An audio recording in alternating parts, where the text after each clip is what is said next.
स्वागत है आपका भोलाज गुरु पर। और आज हम टॉपिक लेने वाले हैं वो है दोहरा परिसंचरण। चलिए, तो हमारे अंदर इस प्रकार से डबल सर्कुलेशन कैसे होता है वो मैं आपको डिटेल से बताने वाला हूँ। देखते जाइएगा, समझते जाइएगा।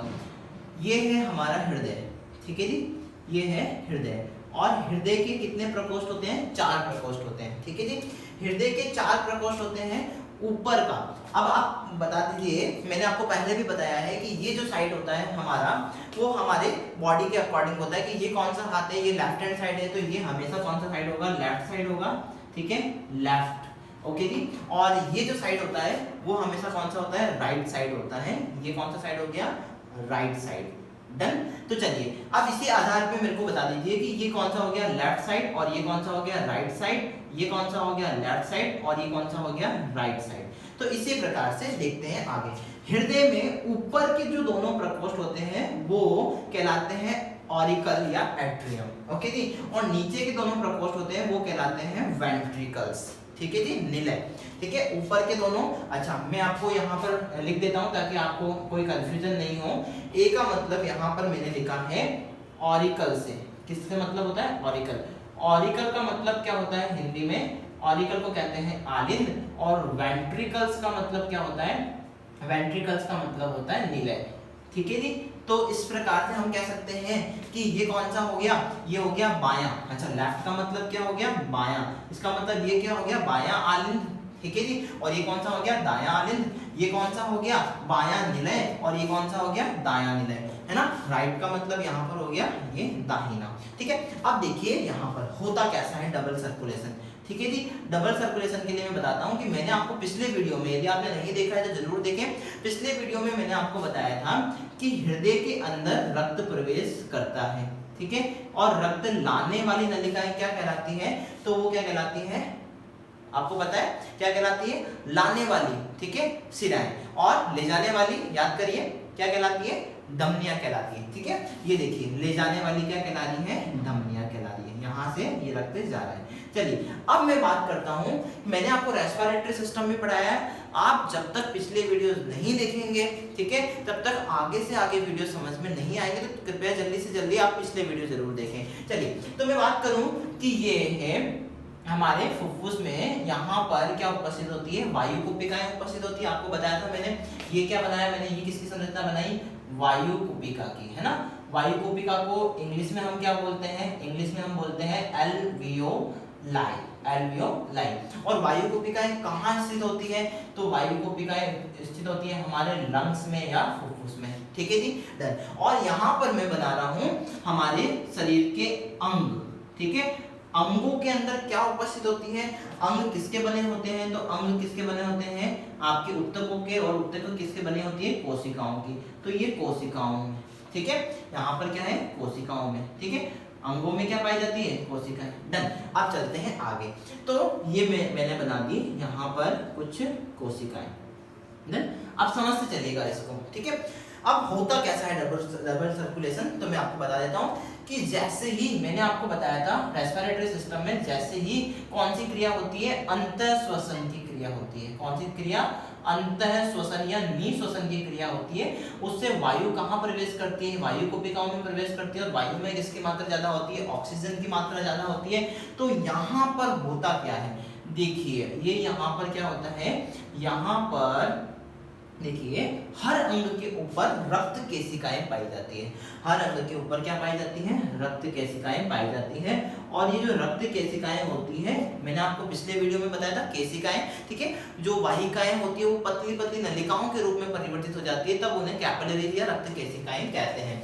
तो यहाँ पर वायु कुपिकाओं के ऊपर जो रक्त केशिकाएं होती है उसमें से ऑक्सीजन निकलकर, ठीक है जी, उसमें से ऑक्सीजन निकल के कहाँ चली जाती है? रक्त में चली जाती है, ठीक है। और यहाँ पर आएगी CO2, ठीक है, अभी मैं बताऊंगा।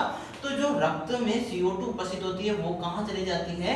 वो वायु कुपिकाओं में चली जाती है। तो यहाँ पर वायु कुपिकाओं और केशिकाओं के मध्य यहाँ पर कौन सी क्रिया होती है? तो यहाँ पर एक क्रिया होती है जिसे हम कहते हैं गैसीय विनिमय, ठीक है, क्या कहते हैं हम, गैसीय हिंदी में। देखिए जैसे ही हमने श्वास ली उस क्रिया को क्या कहा, अंतर श्वसन, उसमें ऑक्सीजन वायु कोशिकाओं में फुफ्फुस में आई और वायु कोशिकाओं से कहां चली गई, रक्त में चली गई, और रक्त से यहाँ पर होता क्या है कि रक्त से ये कहां पहुंचती है, ये फुफ्फुस में पहुंचती है, ये एक नलिकाओं के थ्रू कहां पहुंचती है, फुफ्फुस में पहुंचती है, और फुफ्फुस में ये फुफ्फुस से कहां पहुंचती है, हृदय में पहुंचती है, ठीक है जी। और हृदय में यदि मैं बात करूं कि हृदय में कहां पहुंचती है, तो ये बाएं आलिंद में पहुंचती है। देखिए मैं लिख रहा हूं यहाँ पर बायां आलिंद, ठीक है, बाएं आलिंद में पहुंचती है। और ये जो लेकर आती है रक्त लाने वाली, ठीक है, रक्त लाने वाली, अच्छा रक्त लाने वाली नलिकाओं को हम क्या कहते हैं, आपको पता ही है, रक्त लाने वाली नलिकाओं को हम कहते हैं शिराएं, ठीक है, शिराएं। और ये फुफ्फुस से संबंधित होती है, इसलिए इस नलिका का नाम क्या हो गया, इस नलिका का नाम हो गया फुफ्फुसीय शिराएं या पल्मोनरी वेन हम इसको कहते हैं। और हमने पिछले वीडियो में देखा था कि ये अपवाद होता है, किसका अपवाद, शिराओं का अपवाद। क्यों, क्योंकि इसमें कौन सा रक्त पाया जाता है, इसमें रक्त पाया जाता है CO2 वाला, या हम कह सकते हैं कौन सा रक्त, ठीक है, सामान्यतः शिराओं में विऑक्सीजनित पाया जाता है, पर इसमें कौन सा पाया जाता है, आपको बताऊं तो कौन सा, ऑक्सीजनित रक्त पाया जाता है, ठीक है, O2 वाला रक्त पाया जाता है, ठीक है, ऑक्सीजनेटेड ब्लड, हम इंग्लिश में क्या कहते हैं, ऑक्सीजनेटेड ब्लड यहाँ पर पाया जाता है। अब देखिएगा यहाँ पर आगे, ठीक है, फुफ्फुसीय शिराएं यहाँ पर आ गई हृदय में, हृदय के कहाँ आ गई, बाएं आलिंद में। फिर यहाँ से जो रक्त होता है वो रक्त कहाँ पहुँचता है, यहाँ पर जो आलिंद और निलय होते हैं इनके बीच में खिड़की होती है, वहां से रक्त कहाँ पहुंच गया, ये बाएं निलय में पहुंच गया, बायां निलय ये रहा। और बाएं निलय से फिर पुनः एक नलिका निकलती है, और वो नलिकाएं कहाँ तक जाती है, वो नलिका जाती है अंगों या कोशिकाओं में जाती है, और अंगों या कोशिकाओं में ये कौन सा रक्त सप्लाई करती है, तो ये देखिए जो रक्त आ रहा है, ये आ रहा कौन सा है, ऑक्सीजन वाला रक्त आ रहा है। देखिए ऑक्सीजन यहाँ पर मिल गई थी उस रक्त में, तो ये ऑक्सीजनित रक्त है, और ये ऑक्सीजनित रक्त की सप्लाई कहाँ तक होती है, तो कोशिकाओं में होती है। ये देखिए सप्लाई हो रही है, ठीक है जी, ये ऑक्सीजनित रक्त की सप्लाई हो रही है, ये हो गई, ठीक है जी, ये हो गई, ठीक है डन। अब देखिएगा यहाँ पर, अब यहाँ पर मिक्सिंग होती है, ठीक है, मिक्सिंग किस प्रकार की होती है मैं आपको अलग अलग कलर से बना के बताऊंगा। अब यहाँ पर ऑक्सीजनित रक्त तो हो गया है ना, ठीक है।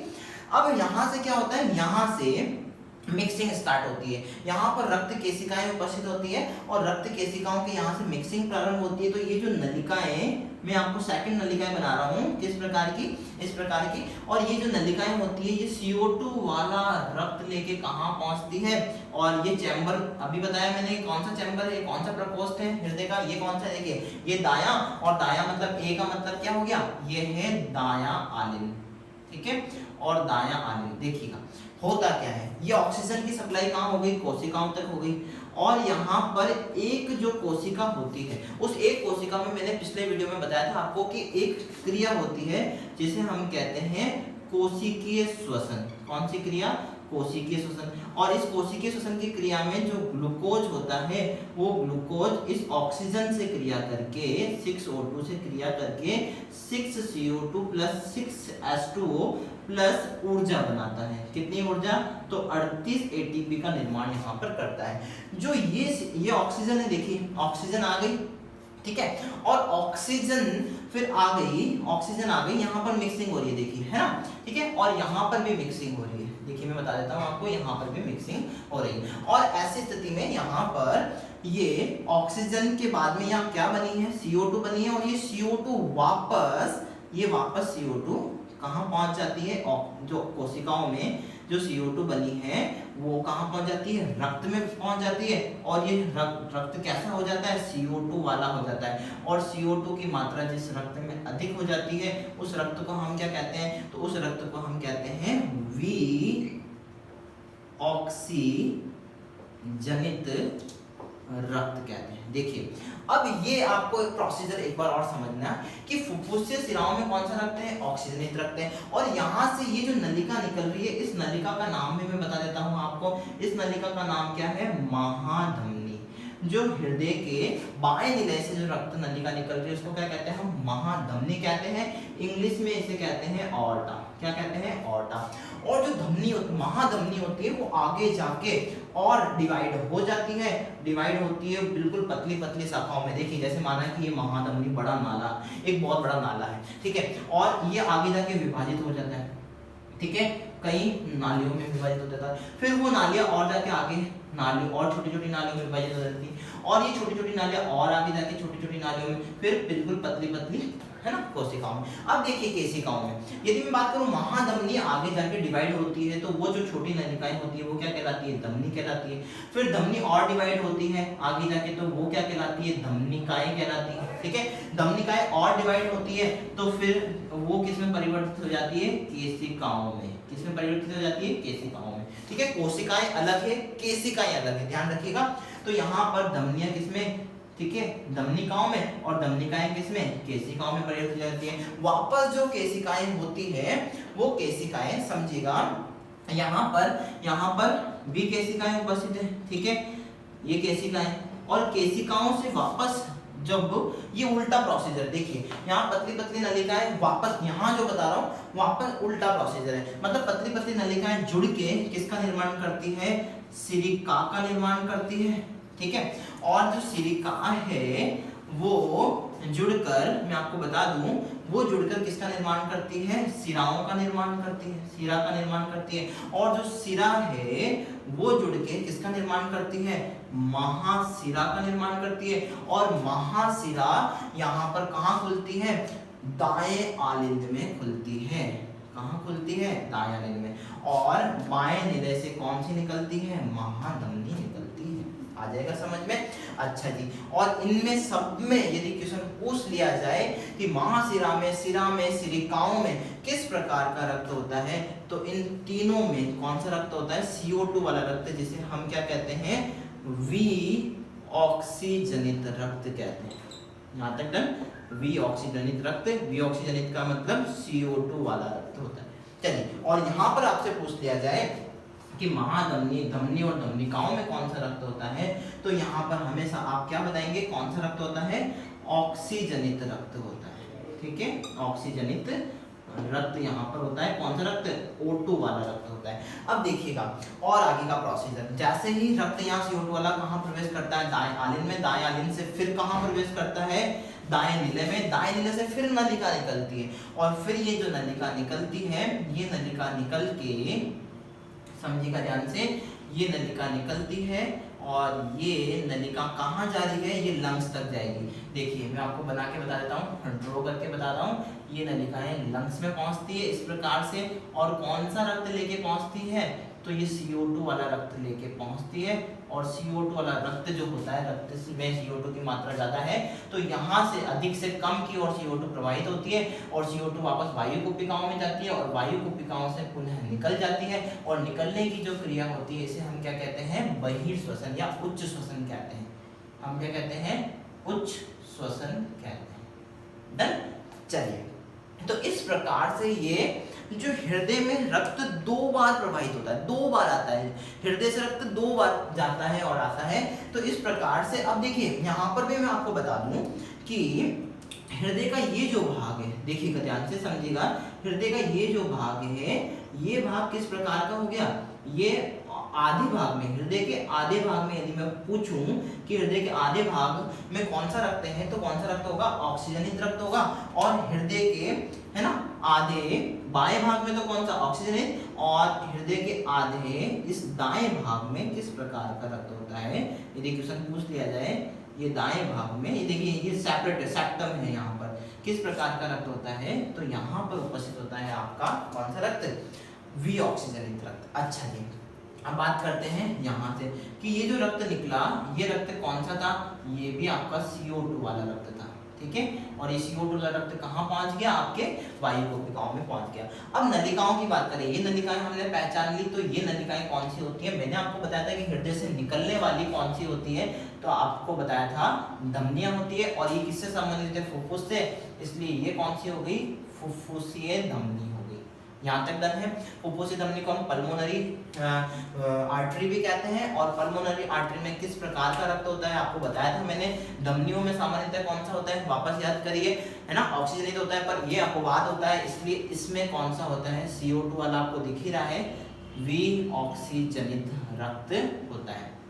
अब यहाँ पर मैं जो प्रोसीजर बताने जा रहा हूँ उसको ध्यान से समझिएगा, ध्यान से सुनिएगा, ठीक है, समझिएगा, है ना। होता क्या है कि ये काम कैसे करता है ना, ये देखिएगा काम कैसे करता है। ये जो पूरा परिसंचरण तंत्र है, दोहरा परिसंचरण काम कैसे करता है। जैसे ही कोशिकीय श्वसन की क्रिया से CO2 का निर्माण होता है और इधर ऑक्सीजन आई, ठीक है, तो दोनों ही एक ही समय में इस नलिका के थ्रू, जिस दौरान फुफ्फुसीय शिरा O2 वाला रक्त कहाँ बाएं आलिंद में लेके आती है, उसी दौरान यहाँ पर कोशिकाओं से जो CO2 वाला रक्त कहाँ पहुँचता है, आलिंदों में। इसका मतलब दोनों आलिंद एक साथ बढ़ते हैं, दोनों आलिंद एक साथ बढ़ते हैं, दोनों आलिंदों में रक्त एक साथ पहुँचता है, पर अलग अलग रहता है, सेपरेट सेपरेट रहता है, क्योंकि ये बीच में एक सेप्टम है, ठीक है जी। और दोनों आलिंद सिकुड़ते हैं, संकुचित होते हैं, है ना, धड़कते हैं, धड़कन आती है, ठीक है, संकुचित होते हैं, तो दोनों से रक्त इन खिड़कियों से कहाँ पहुंच जाता है, निलय में, और फिर दोनों निलय संकुचित होते हैं, धक धक धक धक धक धक, इस प्रकार से प्रक्रिया होती है। और ये जो रक्त होता है, इधर से जो ऑक्सीजनित रक्त होता है वो महाधमनी द्वारा कोशिकाओं तक पहुंचता है, और उसी दौरान ये जो फुफ्फुसी धमनी से विऑक्सीजनित रक्त कहाँ पहुंचता है, वायु कोशिकाओं में। इस प्रकार से देखिए, ये यहाँ पर यूं चलती है प्रक्रिया और ये यूं इस प्रकार से चलती है। अब यहाँ से क्वेश्चन क्या बनते हैं, हम जल्दी से रिवाइज कर लेते हैं कौन कौन से क्वेश्चन बनते हैं, तो देखिएगा ध्यान से, मैं आपको जल्दी जल्दी बताता जाता हूँ। चलिए, वायु कुपिकाएं जो होती है वो कहाँ स्थित है, फुफ्फुस में स्थित है ना। यदि क्वेश्चन आ जाए कि फुफ्फुस में गैसीय विनिमय की प्रक्रिया कहाँ होती है ना, फुफ्फुस में गैसीय विनिमय की प्रक्रिया कहाँ होती है, तो वायु कोशिकाओं में होती है। क्वेश्चन आ जाए कि वायु कोशिकाओं में वायु का प्रवेश करने की जो क्रिया है वो क्या कहलाती है, तो अंतःश्वसन कहलाती है। और जो वायु को बाहर, है ना, वायु कोशिकाओं से बाहर निकल रही है वायु, उस क्रिया को क्या कहते हैं, उच्च श्वसन कहते हैं। अच्छा, अब क्वेश्चन आ जाए कि एक गैसीय विनिमय तो यहाँ होता है और दूसरा गैसीय विनिमय यहाँ होता है, देखिए अंगों में या कोशिकाओं में, तो यहाँ पर भी गैसीय विनिमय होता है। देखिए कैसे हो रहा है, ये ऑक्सीजन कहाँ जा रही है, कोशिकाओं में, और कोशिकाओं में जो बनी CO2 है वो कहाँ जा रही है, रक्त में जा रही है, ठीक है। यहाँ पर मिक्सिंग हो रही है, यहाँ पर भी मिक्सिंग हो रही है, इस प्रकार से, ठीक है। तो केशिकाओं में मिक्सिंग होती है, आपको बता दूं तो किसमें मिक्सिंग होती है, केशिकाओं में। चलिए, इसके बाद में बात करते हैं आगे की। क्वेश्चन आ जाए कि जो फुफ्फुस से, है ना, फुफ्फुस से ऑक्सीजनित रक्त लेकर निकलने वाली नलिका कौन सी होती है, तो फुफ्फुसी शिरा। क्वेश्चन आ जाए कि जो बाएं आलिंद में प्रवेश करने वाली नलिका कौन सी होती है, तो भी फुफ्फुसी शिरा। क्वेश्चन आ जाए कि फुफ्फुसी शिराओं की संख्या कितनी होती है। देखिए मैंने यहाँ तो रूट बताया, पर फुफ्फुसी शिराएं संख्या में कितनी होती है, 4 होती है, ये याद रखिएगा आप। यहाँ 4 फुफ्फुसी शिराएं, कहाँ, दो देखिए, 2 लंग्स होते हैं, तो 2 तो कहाँ से आती है, राइट से, और 2 कहाँ से आती है, आपके लेफ्ट से। तो 4 फुफ्फुसी शिराएं रक्त कौन सा लेके, ऑक्सीजनित रक्त लेके कहाँ आती है, कहाँ आती है, बाएं आलिंद में। क्वेश्चन आ जाए कि बाएं आलिंद में कौन सा रक्त उपस्थित होता है, तो ऑक्सीजनित रक्त उपस्थित होता है। क्वेश्चन आ जाए कि बाएं निलय में कौन सा रक्त उपस्थित होता है, तो ऑक्सीजनित रक्त उपस्थित होता है, क्योंकि यही तो लेके आ रही है, ठीक है। क्वेश्चन आ जाए कि हृदय के आधे बाएं भाग में किस प्रकार का रक्त उपस्थित होता है, तो कौन सा होता है, आपके ऑक्सीजनित रक्त होता है, ठीक है ना। क्वेश्चन आ जाए कि बाएं निलय से निकलने वाली रक्त नलिका कौन सी होती है, तो महाधमनी होती है। कौन सी होती है, महाधमनी। क्वेश्चन आ जाए कि कोशिकाओं में रक्त आपूर्ति जो करती है, ब्लड सप्लाई जो करती है, या ऑक्सीजन की सप्लाई जो करती है, न्यूट्रिएंट्स की सप्लाई जो करती है, वो कौन सी धमनी होती है, तो वो महाधमनी होती है, ठीक है। कहाँ से निकलती है, बाएं निलय से निकलती है, ठीक है। अब देखिए, यदि क्वेश्चन आ जाए कि महाधमनी आगे जाके शाखाओं में विभाजित हो जाती है, तो वो क्या कहलाती है, धमनी। और धमनियां और ज्यादा विभाजित हो जाती है छोटी छोटी नलिकाओं में, वो क्या कहलाती है, धमनिकाएं कहलाती है। धमनिकाएं और ज्यादा छोटी छोटी नलिकाओं में विभाजित हो जाती है, वो क्या कहलाती है, केशिकाएं कहलाती है। यहाँ तक डन। और यही केशिकाओं में यहाँ रक्त मिक्सिंग होती है, क्योंकि यहाँ पर गैसीय विनिमय की क्रिया होती है। ऑक्सीजन कहाँ से कहाँ जाती है, ऑक्सीजन की दिशा देखिए, यहाँ पर कोशिकाओं में ऑक्सीजन की दिशा कहाँ है, रक्त से कोशिकाओं में। और यहाँ ऑक्सीजन की दिशा कोशिकाओं में बात करें तो कहाँ है, वायु कोशिकाओं से रक्त में, ठीक है जी। और CO2 की दिशा यहाँ पूछ ली जाए, ठीक है, कोशिकाओं और केशिकाओं के मध्य, तो क्या दिशा हो जाएगी CO2 की, कोशिकाओं से कहाँ पर, कोशिकाओं से रक्त में। अच्छा जी, ये CO2 वाला रक्त कहाँ लेकर जा रही है, देखिए है ना, हृदय की ओर रक्त लाने वाली, ये कौन सी हो गई, हृदय की रक्त लाने वाली शिराएं होती है। अच्छा, केशिकाएं जुड़ जुड़ के क्या बनाती है, सिरिकाएं, सिरिकाएं जुड़ जुड़ के क्या बनाती है, शिराएं, और शिराएं जुड़ जुड़ के एक बड़ी महाशिरा बनाती है। और क्वेश्चन आ जाए कि महाधमनी संख्या में कितनी होती है, तो 1, और महाशिरा संख्या में कितनी होती है, तो 2, याद रखिएगा, ठीक है। अच्छा, 2 महाशिराएं कैसे होती है, मैं हृदय की आंतरिक संरचना जब समझाऊंगा, इसके नेक्स्ट वाले पार्ट में तो बहुत डिटेल से समझाऊंगा। आईवीसी और एसवीसी 2 प्रकार की होती है, ठीक है। महाशिरा कहाँ लेकर आ रही है रक्त, अच्छा, महाशिरा में, शिरा में कौन सा रक्त होता है, तो वी ऑक्सीजनित रक्त होता है। ये कहाँ पर प्रवेश करती है, तो दाएं आलिंद में प्रवेश करती है। दाएं आलिंद में कौन सा रक्त उपस्थित होता है, क्वेश्चन आ जाए तो CO2 वाला या वी ऑक्सीजनित रक्त। क्वेश्चन आ जाए कि ये कौन सा हो गया आपका, ये हो गया दायां निलय, ये कौन सा हो गया, दायां निलय, ठीक है, ये हो गया दायां निलय। और दायां निलय में भी कौन सा रक्त होता है, यदि क्वेश्चन आ जाए तो CO2 वाला, ठीक है। दाएं निलय से निकलने वाली रक्त नलिका कौन सी होती है, तो फुफ्फुसीय धमनी होती है। और फुफ्फुसीय धमनी में कौन सा रक्त होता है, तो वी ऑक्सीजनित रक्त होता है। ये कहां तक रक्त लेके जाती है, तो फुफ्फुस वायु कोशिकाओं तक रक्त लेके जाती है। डन, चलिए, तो इस प्रकार से यहाँ पर बहुत सारे क्वेश्चंस बनते हैं। अभी हृदय से संबंधित बहुत सारी चीजें और भी बाकी है, जो आपको नेक्स्ट पार्ट में देने वाला हूँ। ये दोहरा परिसंचरण यदि आपको एक बार में नहीं समझ में आए तो डबल बार आप जरूर देखिए, पर ये समझना बहुत जरूरी है। और इससे पहले वाली क्लास जो मैंने आपको रक्त वाहिकाओं वाली पढ़ाई थी, वो भी जरूर देखिएगा, ठीक है। तो कंटिन्यू जुड़े रहिए राज गुरुकुल से, और आपको हर विषय से संबंधित क्लास यहाँ पर मिलेगी। तो बिल्कुल लाइक करिए, शेयर करिए और सब्सक्राइब भी करिए चैनल को, ताकि अधिक से अधिक उन विद्यार्थियों तक ये क्लासेस पहुँच पाए जिन विद्यार्थियों को वास्तव में इन क्लासेस की ज़रूरत है।